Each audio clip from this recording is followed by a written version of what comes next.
Kaum zu fassen, der 190er wird tatsächlich noch mal fertig. Bevor das aber soweit ist, müssen wir erstmal hier Fusch beseitigen. Der eine oder andere kann sich vielleicht erinnern, vor gefühlt 25 Jahren hat Mo sich einen 190er gekauft. Der stand jetzt die gefühlten 25 Jahre auch draußen. Da ist eine ganze Menge dran passiert. Ein paar Videos davon gab es ja schon. Er ist jetzt tatsächlich soweit lackiert, aber es fehlt noch mächtig am Finish, oder? Mächtig am Finish.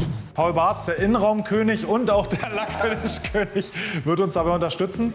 Wir wollen einfach mal drüber sprechen, wie können wir wirklich so eine verhunzte Lackierung mit Orangenhaut, mit einer Läufer haben wir nicht, aber mit Einschlüssen, mit Pickeln wieder retten. Sehr spezielles Thema, da wagen wir uns heute mal dran. Genau.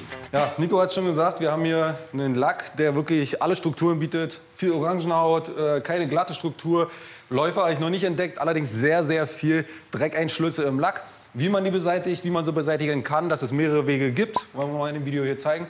Und auch zeigen, dass man wirklich aus jeder Lackoberfläche irgendwo ein schönes Finish zaubern kann. 2K Unilack, wir haben hier keinen Klarlack drauf. Da kann man dann doch schon von Lackschichtdicken ausgehen und messen, denn hier haben wir ja eigentlich die, gut, ist jetzt nachlackiert, ansonsten eine volle Lackschichtdicke, die wir messen, nicht nur den Klarlack. Also denke ich mal, könnte es hier eine schöne Nummer werden. Wir starten mit der Wäsche und dann geht's an den Lack.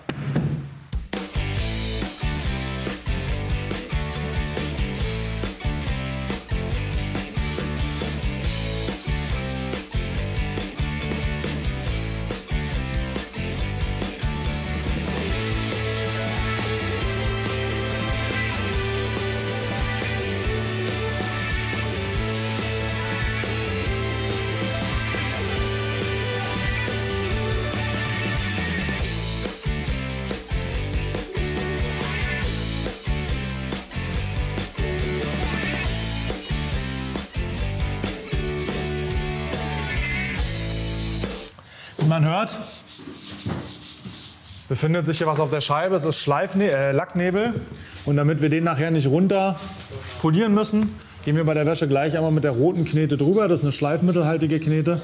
Ja, man hört jetzt auch schon vorher, nachher, dass ein Großteil runtergeht. Was dann nachher nicht runtergeht, machen wir mit einem Glasreiniger und einer Klinge runter. Aber wie gesagt, ich denke, hier geht das alles mit der Schleifknete runter.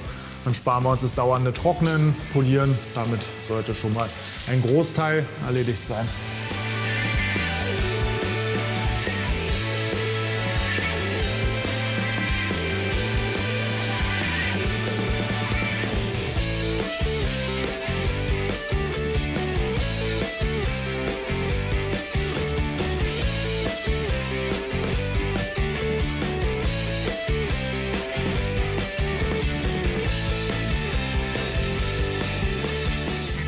Ja, wie schon erwähnt, Fahrzeug haben wir jetzt einmal komplett gewaschen. Und jetzt sieht man eigentlich das eigentliche Übel hier. Wir haben wirklich massiv viele Dreckeinschlüsse drin. Die werden wir allerdings ein bisschen unterschiedlich behandeln. Es würde jetzt eine Option geben, wir würden einmal flächig komplett drüber schleifen. Bei den ganzen Dreckeinschlüssen könnte man es auch machen. Mit einem glatten Untergrund ist ganz wichtig, weil mit so einem Interface-Pads, wie man sie kennt zum Beispiel vom Trockenschliff, ist halt immer so, du rundest die Körner einfach nur ab. Ne? Machst Buckel rüber, hast danach trotzdem die Hügel, zwar abgerundet, nicht schön. Also wir machen es jetzt so, punktuell, alle die Hügel, die relativ noch erhaben sind, machen wir mit einem Lackhobel. Vorteil ist, alle oben liegenden Flächen werden abrasiert, mehr oder weniger, auch bei Lackläufern und Co. Hierbei immer ein bisschen darauf achten, so ein Hobel ist ein bisschen konkav, also sprich, die Außenkanten liegen immer auf der einen Seite ein bisschen höher. Hat den Vorteil, wenn du so rumschleifst, dass du quasi nicht mit den Kanten in den Lack haust. Ne? Okay. Wenn du aber den falsch rumhältst, hast du genau umgekehrte Prinzip. Hast du drin. Man kann es auch, ganz wichtig, der Lack muss ausgehärtet sein, sonst reißt du die raus. Man kann es auch so machen, wie ich es immer mache, den einfach flach halten, dann hast du das Phänomen hier nicht. Und dann hobelst du rüber und dann siehst du wirklich, dass du nur hochliegende Flächen wegnimmst. Wichtig ist danach, nicht so polieren, sondern trotzdem noch mal mit 2000er und nachschleifen. Schnellste Variante, so werden wir jetzt hier einmal vorgehen. Außer an Dreckeinschlüssen, die also richtig spitz sind, wo man dann schon sieht, okay, das ist wirklich ein richtiger Dreckpartikel drin. Ja. Da ist wirklich so, dann reißt man raus. Den müssen wir dann mit 2000er Blüte und einem geraden Untergrund einmal feucht machen und dann halt im Kreuzschliff wegschleifen. Hier oben drauf sieht man es ja halt, ne? Dass wir selbst nach den Hobeln unseren Untergrund komplett glatt machen. Ne? Auch nur punktuell, nicht zu lange, sonst haben wir wieder eine unschöne Struktur, haben wieder überall Schleifplatten drin. Genau. Wenn wir damit durch sind, dann fangen wir an, Trockenschliff, Nassschliff, wie auch immer, was machen wir denn? großflächig mit die Exzenter zu arbeiten. Ja, weiß ich nicht, 2000, 3000, 8000. Wie lange würdest du mit der Blüte arbeiten, bis du siehst, dass der Puppel weg ist sozusagen? Genau. Vorteil am Trockenschliff, man sieht immer, was man macht. Nassschliff, ja, sieht man aber eigentlich nach Gefühl. 2-3 Mal im Kreuzgang, hast ja gesehen, wie schnell es geht. Ne? Ja. Dann gibt es noch andere Flächen, wie auf der Seite hier zum Beispiel. Sowieso extrem gefährlich, dann an Kanten arbeiten. Kannst ja selber mit durchpolieren. Ja. Andere Sache ist die, wenn wir so eine Lackstruktur sehen, kann es entweder sein, dass es so ein Overspray ist, also sprich der Farbnebel, wenn man hier zum Beispiel lackiert, fällt oben noch mal rauf und man hat halt diese raue Struktur. Oder es wurde hier lackiert, hier nicht genug Farbe und dann hat man halt diese raue Struktur. Mhm. Ziemlich tricky, weil man kann es hier echt nicht einschätzen, wie viel Lackschichtige wir drauf haben.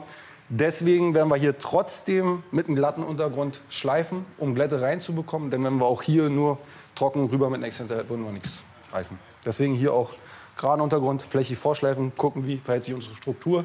Und dann noch mal soft. Ja. Wenn wir mit einem 2000er hier vorschleifen, können wir direkt mit 3000 rüber, brauchen wir nicht mehr. Okay.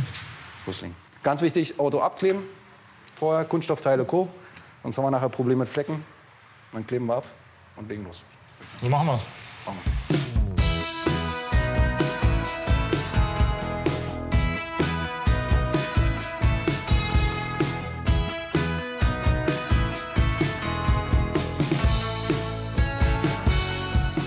Passend zum Video, was wir dazu bei 3M gedreht haben, werden wir jetzt hier die Orangenhaut ein bisschen rausnehmen. Dafür nehmen wir erstmal 1500er trocken. Dabei natürlich wie immer auf die Lackschichtige achten, ob der Lack das hergibt. Wir haben hier 2K Uni dick lackiert, da haben wir genug Luft.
Paul, du hast mich heute ganz schön dreckig gemacht. Na, nicht nur dich, mich auch.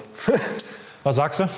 Ja, beste Beispiel mal wieder dafür, dass wenn selbst beim Lackieren nicht alles richtig läuft, mit den entsprechenden Mitteln und Wegen kann man in gewissen Maßen immer was retten. Allerdings muss dafür auch immer genügend Lackschichtdicke da sein und ein gesunder Verstand, wie man rangeht. Wir haben es ja gesehen, es gibt die verschiedensten Verfahren wie beim Polieren, ehe man dann die richtige Kombination findet, um halt auch zeiteffektiv irgendwo zu arbeiten und meiner Meinung nach zu einem schönen Ergebnis kommt. Gutes Stichwort. Würdest du sagen, es hat sich jetzt gelohnt, mal losgekoppelt von unserem Videoprojekt? So für einen Endkunden hätte sich das gelohnt, der Aufwand? Die Frage ist, ob sich die Lackierung schon gelohnt hätte. Ja, es ist halt schade. Ne? Du hast immer wieder nicht abgeklebte Bereiche, hast den Lacknebel auch auf der Stoßstange und so. Da kann man jetzt halt nichts machen. Ne? Ich denke, wir haben definitiv das Beste rausgeholt und für einen Laien draußen im Tageslicht wird man da nicht allzu viel sehen. Wir haben eine schöne Lackglätte, bis auf Silikonlöcher. Die kann man natürlich nicht beseitigen, aber alle Erhöhungen haben wir rausbekommen. Wie gesagt, Orangenhaut, allgemeine schöne Glätte hinbekommen. Ich bin zufrieden. Ich würde sagen, guckt es euch an und dann viel Spaß beim Angucken. Paul, vielen Dank für deine Unterstützung, deine Anleitung. Danke, und deine Nico. Arbeitskraft. Du bist ja doch ein paar Stunden drüber. Wolltest eigentlich schon lange weg sein. Aber trotzdem Spaß gemacht. Danke auch an euch. Ja. Ich würde sagen, hast du noch was? Liken, abonnieren, kommentieren. Bis zum nächsten Mal. Haut rein.